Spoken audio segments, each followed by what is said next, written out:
Chile and their battles for independence. In 1535, Chile was attacked by Spain. The Araucanian people, who are the indigenous people, had to resist and fight back against Spain.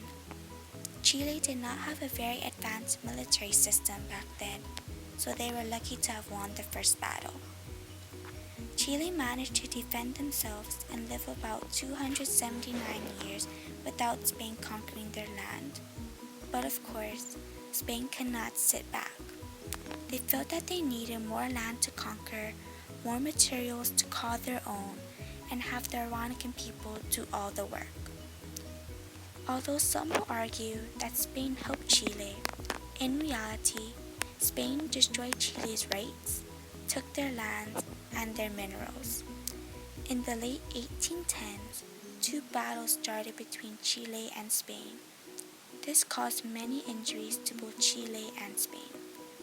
Later on, after the battles, a man comes and gets elected as the first democratically elected Marxist. He dies soon after, but his wife gives a touching speech that changed some people's lives. In 1814, Spain conquers Chile again, but this time Chile has a more advanced military system, and so does Spain. According to ABC Clio, the first battle was the Battle of Chacabuco. This battle took place in 1817. General Jose de San Martin and Bernardo O'Higgins led the Chileans to fight for their independence. There were around 5,000 Chilean men ready to fight.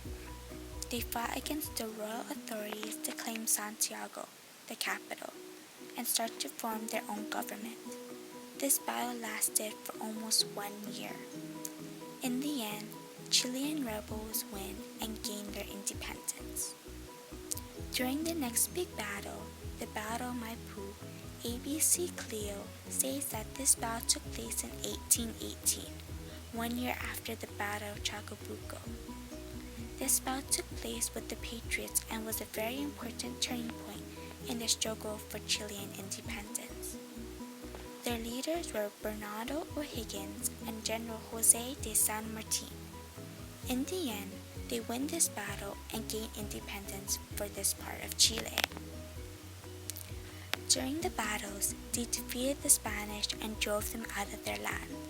In 1818, Chile finally becomes independent and makes Bernardo O'Higgins their leader.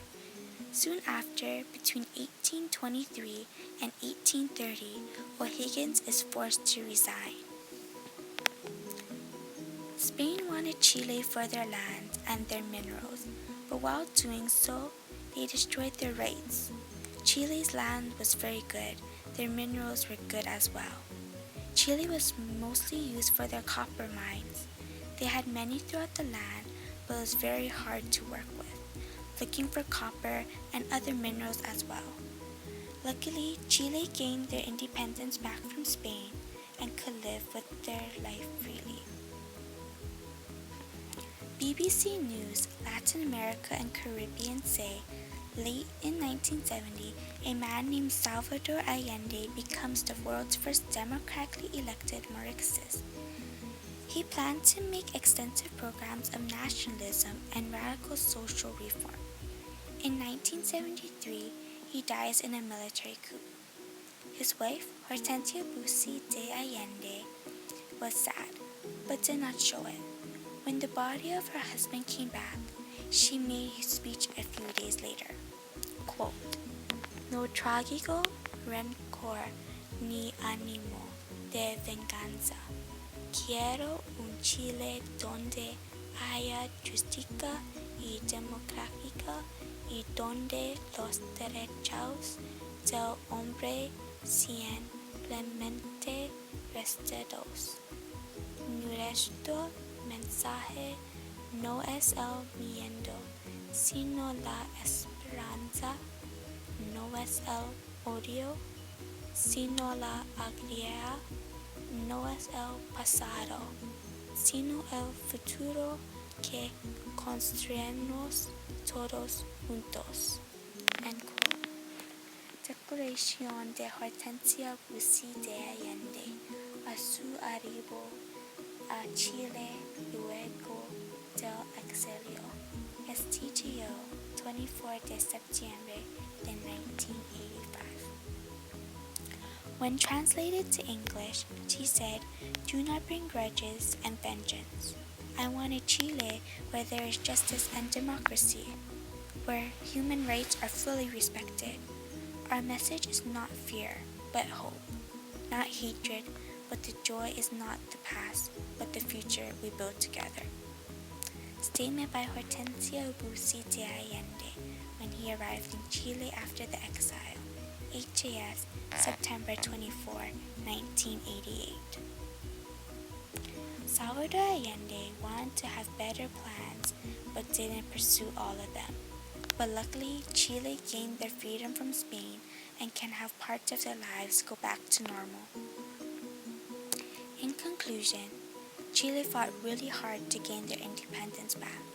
They lasted a while without any trouble from Spain, but they eventually fought two major battles, the battles of Chacabuco and the Battle of Maipú, each lasting about a year. Spain kept forcing Chile to give up their land and minerals, but Chile finally stood up to them and retaliated back. Even though Spain destroyed their rights, Chile did what they had to do to gain their independence back and achieve their goal.